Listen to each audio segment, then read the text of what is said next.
They hand you the keys with a smile. You sign the paperwork. You drive off the lot feeling like you won. For the first few months, everything is perfect. Then the first unexpected bill arrives. Then the second. Then you start doing the math and realize the number on the window sticker was never really the price. It was just the opening offer. The real cost comes later, quietly, in ways nobody warned you about. Today, we are exposing 11 hidden costs that dealers, manufacturers, and even insurance companies count on you not understanding. These are not opinions. These are documented patterns that drain hundreds, sometimes thousands of dollars from owners every single year. Stay until the end, because number one is the one cost that grows every time you ignore it. Let's get into it. Number 11. Destination charges that are not actually optional. The window sticker on a new vehicle lists a destination fee, and in 2025 those fees range from roughly $1,000 to over $1,800 depending on the manufacturer and vehicle class. Ford, General Motors, Stellantis, and Toyota all charge them. The charge is listed separately from the MSRP, and many buyers assume it is negotiable. It is not. Destination fees are set by the manufacturer, not the dealer. They are non-negotiable regardless of how the conversation goes in the finance office. But here is where it gets more expensive. Several brands have added what is called a market adjustment fee on top of the destination charge, particularly on high-demand vehicles. During the semiconductor shortage years, dealer markups of $5,000 to $20,000 above MSRP were common on trucks, sport utility vehicles, and performance models. Some buyers paid $15,000 over sticker on a Ford F-150 Lightning just to take delivery immediately. While the worst of that is easing in 2025, market adjustments have not disappeared. They are just smaller and more quietly added. Knowing the difference between a manufacturer's set destination charge and a dealer-applied markup is the first layer of protection. The destination charge is printed on the Monroney label, and it is identical at every dealership in the country for that model. Any additional fee above that number is dealer discretion. That distinction can save you thousands on a single transaction. Number 10. Mandatory dealer-installed accessories. You walk in wanting the base trim. The salesperson walks you to a car that has window tinting, a trunk liner, all-weather floor mats, and paint protection film already installed. The price is $2,400 higher than the MSRP you researched. These are not factory features. They are dealer-added accessories installed before the car reached the showroom floor, and many dealerships treat them as non-negotiable additions to every unit on the lot. According to consumer protection attorneys across multiple states, mandatory dealer accessories are legal as long as they are disclosed in writing. But disclosure does not mean fair pricing. A trunk liner that costs the dealer $40 wholesale is often priced at $300 on the addendum sticker. All weather mats that retail for $120 get listed at $400. Paint protection film that costs a professional installer $500 becomes $2,500 on the dealer sheet. The protection? Know the car you want before you arrive. If a vehicle has pre-installed accessories you do not want, the dealer is not legally required to remove them, but may be willing to discount the vehicle elsewhere to offset the cost. Some states require dealers to provide accessory invoices on request, allowing buyers to see exact cost differences. Researching invoice costs for popular add-ons before entering a dealership is a quiet advantage most buyers never use. Number 9. Extended warranty markups in the finance office. The finance and insurance office is one of the most profitable rooms in any dealership. After negotiating the vehicle price, many buyers let their guard down when the discussion shifts to extended warranties, paint protection packages, gap insurance, and tire and wheel protection plans. A buyer who fought hard to save $1,500 on the car purchase can leave the finance office having spent $4,000 on products they did not fully understand. Extended warranties are legitimate products, but the markups are significant. A third-party extended warranty that costs the dealership $800 to purchase is commonly sold to buyers at $2,800 to $4,000. The dealer's profit margin on finance products often exceeds the profit margin on the vehicle itself. Studies by the National Automobile Dealers Association have shown that finance and insurance products represent a disproportionate share of per-vehicle profitability compared to the front-end sale. The critical knowledge is this: extended warranties are negotiable. The price offered in the finance office is not fixed. Many buyers do not realize they can decline the products, leave, and purchase third-party coverage later from providers like Endurance or CarChecks at lower prices. If you want the manufacturer's extended warranty, it can also be purchased from any dealership in the country, not just the selling dealer, and pricing varies. Shopping the extended warranty the same way you would shop the vehicle price is a habit that saves real money. Number 8. Fuel grade requirements that are quietly upgraded. A 2023 vehicle is advertised at 28 miles per gallon combined. The owner uses regular 87-octane fuel. The real-world mileage is around 23 miles per gallon. The owner assumes highway driving did not match the EPA estimate, which is common. But the deeper issue can be different. Many turbocharged engines are rated for premium fuel but sold as premium recommended rather than required. That language matters. Required means the engine's emissions and warranty protections depend on premium fuel. Recommended means the engine will function on regular fuel but with measurable losses. A turbocharged engine designed around 91 octane running on 87 octane will cause the engine control unit to pull ignition timing to prevent knock. That timing reduction costs horsepower and fuel economy at the same time. Independent testing by outlets like Car and Driver and Consumer Reports has shown that certain turbocharged vehicles lose 8 to 12% in fuel economy when running on regular fuel instead of premium. At 2025 fuel prices, a driver covering 15,000 miles annually in a vehicle getting worse economy on cheaper fuel can actually spend more total dollars on fuel than a driver who uses premium fuel in that same car. The math is vehicle-specific, but it is worth calculating before assuming the cheaper fuel pump is always the better financial decision. Number 7. Tire wear rates that are not disclosed at purchase.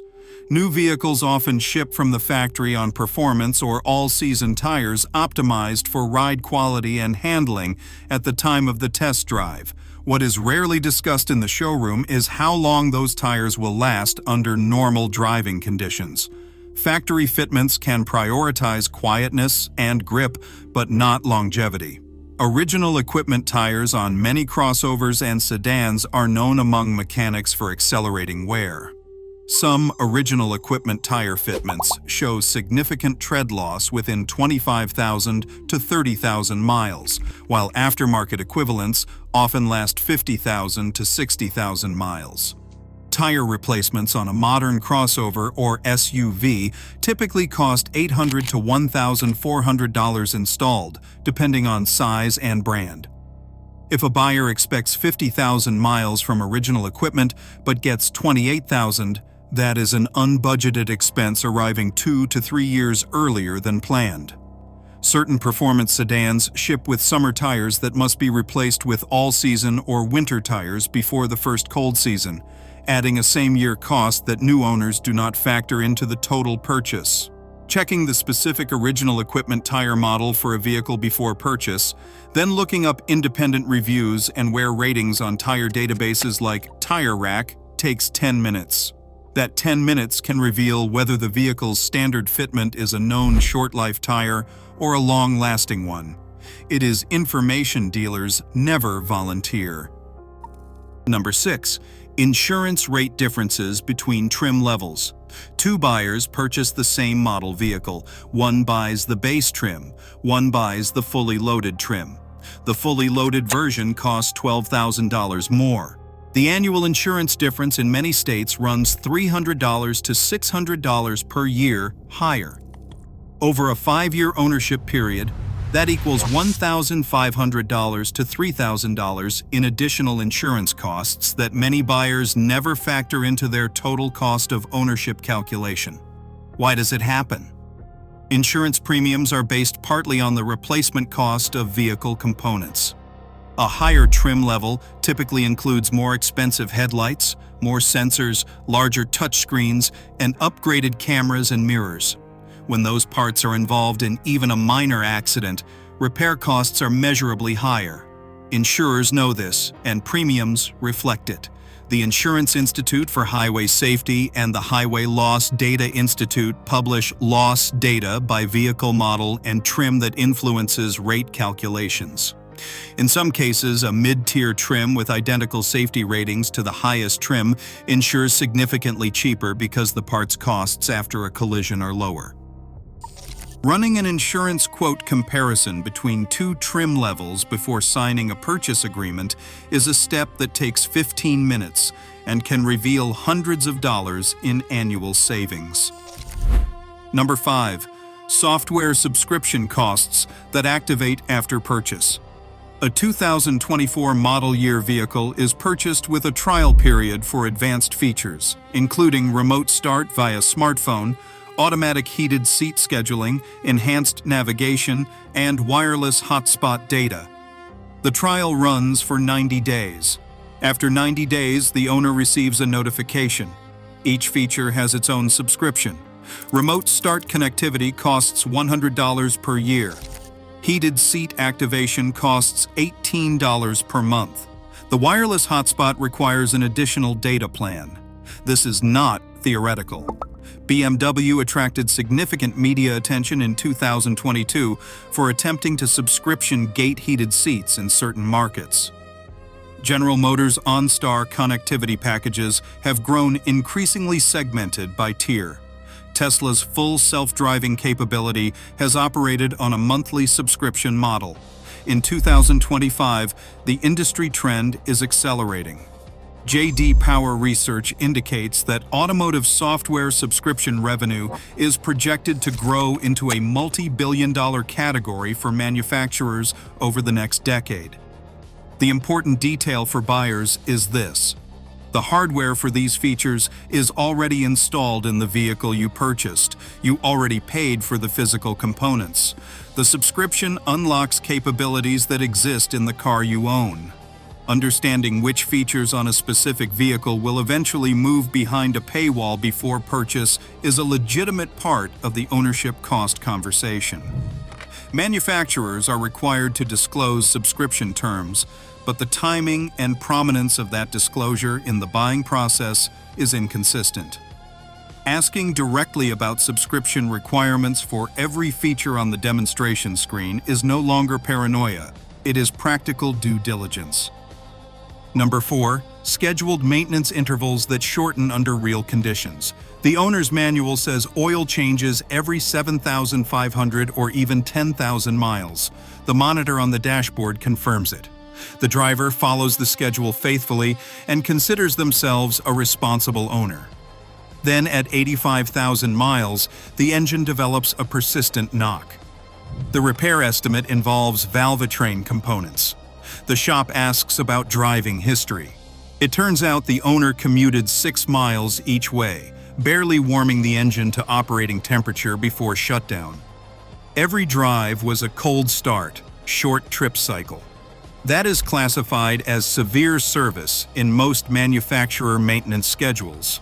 Severe service conditions include frequent short trips under 5 miles, extended idling, towing, extreme temperature operation, and stop-and-go city driving. Under severe service classifications, many manufacturers recommend oil change intervals cut nearly in half compared to normal driving cycles. The problem is that the vehicle's oil life monitor is running an algorithm built around average driving assumptions. It does not know your commute is 3 miles. It does not know you idle in traffic for 45 minutes daily. It extends the interval based on general parameters, not your specific reality. This is documented in service data. Engines operated under severe conditions without adjusted service intervals develop sludge, accelerated bearing wear, and valve train deposits significantly faster than engines maintained to the severe schedule. The severe service section of your owner's manual is not a worst-case legal disclaimer. It is the schedule most urban commuters, rideshare drivers, and short-trip drivers should actually be following. Number 3.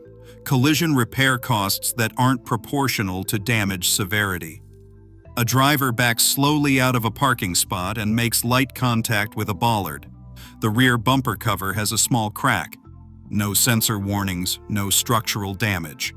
The estimate from a body shop arrives at $2,400.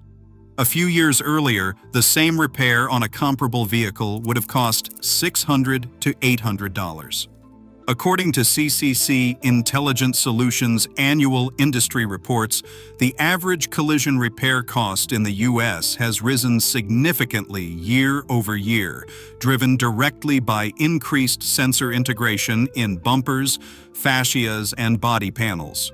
A modern rear bumper system on a mid-size crossover can include radar sensors, backup camera mounting points, parking sensor arrays, and trailer hitch wiring connectors. When the bumper cover is replaced, all of those sensors must be recalibrated to manufacturer specifications using specialized equipment. That calibration alone can add $300 to $600 to what would otherwise be a cosmetic repair. Front bumper replacements increasingly involve forward collision radar and camera systems, requiring post-repair calibration of advanced driver assistance systems. Replacing a windshield on a vehicle with a camera-based lane-keeping system typically requires a $250 to $500 calibration procedure on top of the glass cost itself. These are not outlier cases. They are now standard repair procedures across most 2020 and newer vehicles. Insurance premiums reflect this reality, but many buyers purchasing vehicles with advanced safety technology underestimate the downstream maintenance cost of the hardware they are choosing. Number 2, depreciation acceleration on certain technology-forward models. A $55,000 electric vehicle was purchased in 2022. In 2025, the same model with upgrades is selling new for $42,000 due to manufacturer price cuts. The 2022 vehicle has depreciated to approximately $28,000 in private sale value. That is a $27,000 loss in 3 years on a vehicle driven normally with average mileage. Automotive depreciation is not new, but the factors driving it are changing. Tesla's aggressive repricing strategy has reset value expectations across the electric vehicle segment. When a manufacturer cuts the new purchase price by $10,000, every used version of that model loses value simultaneously. Buyers who leased avoided this exposure. Buyers who financed absorbed it fully. Beyond pricing decisions, software-driven vehicles face an additional depreciation pressure, obsolescence of hardware capabilities. A 2019 vehicle from certain brands can no longer receive the same software updates as a 2023 model due to processing hardware differences. As driver assistance features become more sophisticated, older hardware platforms age out of compatibility. Buyers are increasingly factoring this into resale projections, which lowers what used buyers will pay for older connected vehicles. The Kelley Blue Book and Edmunds True Market Value tools provide current resale comparisons, but understanding which vehicle categories carry the fastest depreciation risk in a rapidly shifting technology market is increasingly important when calculating whether buying, leasing, or certified pre-owned ownership makes financial sense for a 5-year holding period. Number 1. The deferred maintenance spiral that compounds silently. A 2019 crossover owner notices a slight vibration at highway speed. Nothing dramatic. The car drives fine. An oil change is due, but work is busy, so it gets pushed back 6 weeks. A tire rotation reminder has been dismissed 3 times. There is a faint brake noise on cold mornings, but it goes away after a minute, so nothing is done. 12 months pass. The vibration is worse. The oil finally gets changed, and the shop points out the rear tires are cupped from running 6,000 miles past the rotation interval. The brakes, when finally inspected, have worn through the pad material and scored the rotors. The rear tire replacement that would have cost $400 is now $400 plus $320 in rotor replacement plus $180 in labor. The simple brake job became a $900 repair. The vibration was an out-of-balance tire that wore unevenly. Add $600 in tire replacement to the bill. The total cost of deferred maintenance on that single vehicle over 12 months is over $2,100.